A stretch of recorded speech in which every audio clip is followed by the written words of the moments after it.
Yes, students. Today we are doing exercise 5.4, question number 9.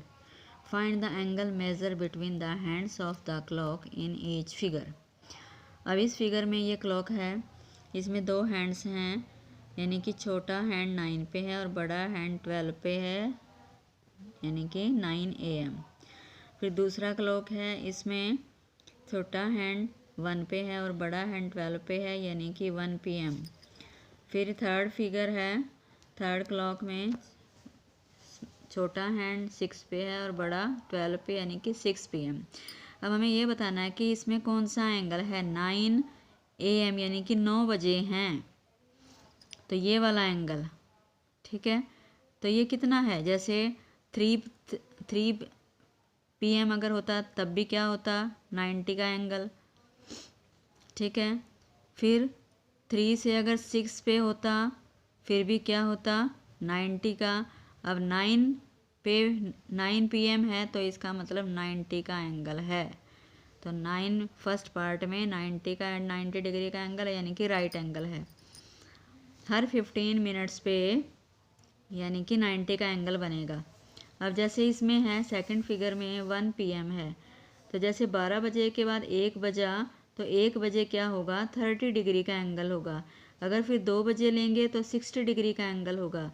फिर 3 बजे लेंगे तो 90 डिग्री का एंगल होगा, ठीक है। और 4 बजे जो है कितने का होगा, 120 का। फिर 5 पे 150 का और 6 पे 180 का, और ऐसे ही इधर भी 180 का और इधर भी 180 का, तो पूरा राउंड कितना हो गया, 360 का। तो इसका मतलब 1 PM है, तो इसका मतलब 30 डिग्री का है। और कौन सा है ये, एक्यूट एंगल। नाउ थर्ड, अब इसमें 6 PM है, यानी कि 6 बजे हैं, यानी कि हाफ हो गया ये पूरे क्लॉक का हाफ, यानी कि क्या हो गया, 180 डिग्री का एंगल, यानी कि स्ट्रेट एंगल। 180 का इधर 180 का इधर, तो कितना हो गया, 180 डिग्री का 6 PM पर straight angle. Question number 10 omit है। Question number 11, measure and classify each angle. अब हमें ये फिगर दी हुई है, अब इसमें हमें ये बताना है एंगल AOB, एंगल AOB, क्योंकि सारे एंगल किस पे बने हुए हैं, पॉइंट O पे। तो इसमें हमें ये वाला एंगल लेना है। तो इसका मतलब OA रे और OB रे, हम इसमें से एक रे को हम क्या मान लेंगे, बेस लाइन मान लेंगे। तो हम इस D को, ये D की जो ये लाइन है, सेंटर वाली लाइन, इसको हम O पॉइंट पे रखेंगे। और हमारी OA राइट साइड में जा रही है, तो हम जो राइट साइड में D की लास्ट लाइन जाती है ब्लैक कलर की, उसको हम अपनी OA वाली लाइन पे रखेंगे, ताकि ये लाइन दिखे ना हमारी। अब हम राइट साइड में हमारी लाइन जा रही है, तो 0 से स्टार्ट करेंगे, 0, 10, 20, 30, और ये क्या है, 40 डिग्री। तो इसका मतलब जो OB है वो कितने डिग्री की है, 40 डिग्री पे है। तो एंगल AOB बन गया 40 डिग्री का। टाइप क्या हो गई, एक्यूट। अब एंगल AOC यानी कि ये पूरा एंगल, यानी कि OA रेज से और OC रेज से। तो OA को हमने बेस लाइन मान ली, ठीक है। ऐसे ही O पे हमने रखी D। अब OC तक जाना है मेज़र करके। तो राइट साइड में है OA, तो राइट साइड में भी D के क्या है, 0 नीचे की तरफ है। तो 0 से काउंट करेंगे, नीचे से काउंट करेंगे, 0, 10, 20, 30, 40, 50, 60, 70, 80, 100, 110, 120, और ये क्या है, 130। तो यानी कि OC पे कितना है, 130। तो एंगल AOC 130, 90 से ज़्यादा है, तो इसका मतलब ऑब्ट्यूस होगा। अब BOC यानी कि OB रेज और OC रेज। तो OB रेज को हमने क्या कर लिया, बेस लाइन मान लिया, और हमने ये देखा अब O पे रखा, और OB वाली लाइन को, जो D की ब्लैक कलर की लाइन है नीचे वाली, उस पर हम ढक देंगे। ये हमारी जो OB लाइन है वो दिखनी नहीं चाहिए, ठीक है। अब हम O से स्टार्ट करेंगे, राइट साइड में ही है, 0 से स्टार्ट करेंगे, 0, 10, 20, 30, 40, 50, 60, 70, 80, और ये क्या है, 90। तो BOC पे कितनी आई, 90। तो BOC कितना बन गया, 90 डिग्री, यानी कि राइट एंगल। अब DOC, अब OD को हम क्या मान लेंगे, बेस लाइन मान लेंगे। अब ये देखिए OD कहाँ है, लेफ्ट साइड में है, तो हमारी ओ डी इधर जा रही है, तो इधर भी क्या है, जीरो है। डी के दोनों साइड, लेफ्ट साइड और राइट साइड, जीरो से स्टार्ट होते हैं। तब इसमें जीरो ऊपर है, एक साइड ऊपर होगा और एक साइड नीचे होगा, तो जहाँ जिस साइड से जीरो उसी साइड से काउंट करेंगे। तो इसमें ऊपर है तो ऊपर से काउंट करेंगे। तो ओ सी हमारी कितनी आ गई, 90। तो एंगल डी ओ सी भी कितना हो गया, 90 राइट। अब डी ओ ए, अब इसमें भी हम क्या करेंगे, ओ डी रे और ओ ए रे। ओ डी रे को हमने क्या ले लिया, बेस लाइन ले ली, ठीक है।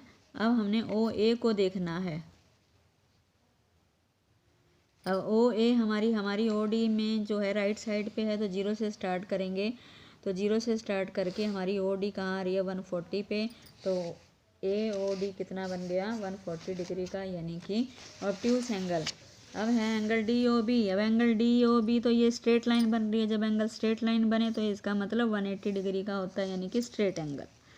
Now exercise 5.5 question number 1, which of the following are models for perpendicular lines. Perpendicular lines कौन सी लाइंस होती है, जब दो लाइंस एक दूसरे के ऊपर 90 डिग्री का एंगल बनाती हैं, बिल्कुल स्ट्रेट होती हैं, तो इसका मतलब वो लाइंस परपेंडिकुलर हैं। अब the adjacent edges of a table top. अब ये समझ लो कि हमारा ये है 1 पेज है, इसमें एडजेसेंट साइड्स कौन सी है, ये वाली साइड और ये साइड एडजेसेंट हो गई, ये वाली साइड और ये साइड एडजेसेंट हो गई, ये साइड और ये भी एडजेसेंट है, ये साइड और ये भी एडजेसेंट है। तो एडजेसेंट साइड्स जो होती हैं टेबल टॉप की, मान लो टेबल टॉप है या कोई पेज है या कोई कॉपी है, तो जो एडजेसेंट साइड्स होती हैं वो क्या होती हैं, परपेंडिकुलर लाइंस, यानी कि ये लाइंस क्या हैं, परपेंडिकुलर लाइंस है, 90 डिग्री का एंगल बना रही हैं।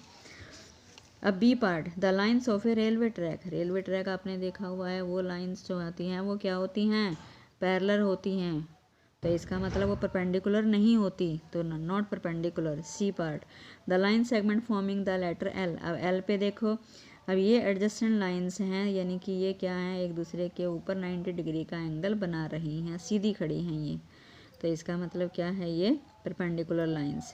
अब डी पार्ट, लेटर वी। अब वी में ये थोड़ी क्या है, टेढ़ी हैं, एंगल तो बन रहा है लेकिन परपेंडिकुलर नहीं बन रहा, तो इसका मतलब 90 डिग्री का एंगल नहीं बन रहा, तो ये नॉट परपेंडिकुलर। अब है second sum, let P Q be the perpendicular to the line segment X Y. यानी कि पी क्यू परपेंडिकुलर है, यानी कि एक्स वाई हमने पहले लाइन सेगमेंट ली, फिर पी क्यू पर हमने 90 degree, P Q perpendicular line ली, यानी कि 90 डिग्री का एंगल बना दिया, और ये दोनों पी क्यू और एक्स वाई जो है वह इंटरसेक्ट कर रहे हैं। इंटरसेक्ट हमेशा टू लाइन सेगमेंट इंटरसेक्ट करती हैं किसी ना किसी पॉइंट पे, यानी कि कहीं ना कहीं मीट करती हैं, तो ये हमारी इंटरसेक्ट हो गई ए पॉइंट पे। अब what will the measure of angle P A Y, तो पी ए वाई भी 90, पी ए एक्स भी 90, क्यू ए एक्स भी 90 और क्यू ए वाई भी 90, क्योंकि ये पॉइंट पर कितने डिग्री का है, पूरा 360 का। जब परपेंडिकुलर लाइंस होती हैं तो वो 4 पार्ट बनते हैं, तो चारों कितने कितने के होंगे, 90 90 के, तो पी ए वाई भी कितने का है, 90 डिग्री। क्वेश्चन नंबर 3 ओमिट है। Question number 4, study the diagram, the line L is perpendicular to the line M. अब ये लाइन एल है, ये लाइन एम है, ये परपेंडिकुलर है। लाइन एम जो है, चाहे लाइन एम परपेंडिकुलर कह लो चाहे लाइन एल परपेंडिकुलर कह लो। तो हमें फर्स्ट पार्ट में है, is C E equal to E G, C E. अब सी ई में देखो, सी पर 3 है, ई पर 5 है, तो 5 माइनस 3 कितना हो गया, 2। ई जी में कितना है, ई पर 5 है, जी पे 7 है, 7 माइनस 5 2, तो सी ई भी 2 और ई जी भी 2, इसका मतलब दोनों इक्वल हैं, तो yes C E equal to E G.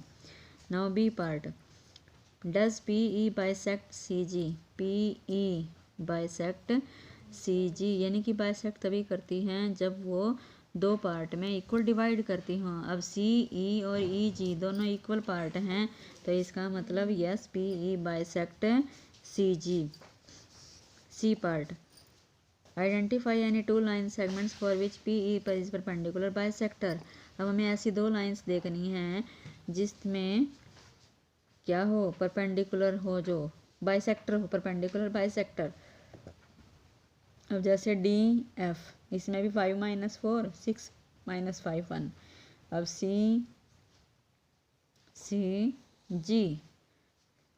सी जी में क्या होगा 5 - 3 2 7 - 5 2। सी जी हो गई 2 हो गई। और तीसरी भी आप ले सकते हो बी एच में बी ई कितनी बनेगी 5 - 2 3 और एच ई 8 - 5 3। तो इसका मतलब 3 लाइन सेगमेंट बन गई डी एफ सी जी और B H. Now D part are these true. First part A C greater F G. A C पे कितनी है ए पे 1 सी पे 3 3 - 1 2 और एफ जी कितना है 7 - 6 1। तो ए सी बड़ा हो गया ए सी 2 है और ये एफ जी 1 है। तो इसका मतलब A C greater than F G, यही हमें दिया हुआ है तो ये ट्रू है। Second C D equal to G H. C D कितना है 4 - 3 equal to 1। G H 8 - 7 equal to 1, यानी कि सी डी और जी एच दो हैं दोनों 1 1 के इक्वल हैं। तो ये भी क्या है ट्रू है। Now third part B C 3 - 2 1 E H 8 - 5 3। तो B C smaller E H और यहाँ भी यही दिया हुआ है तो ये भी क्या है ट्रू है।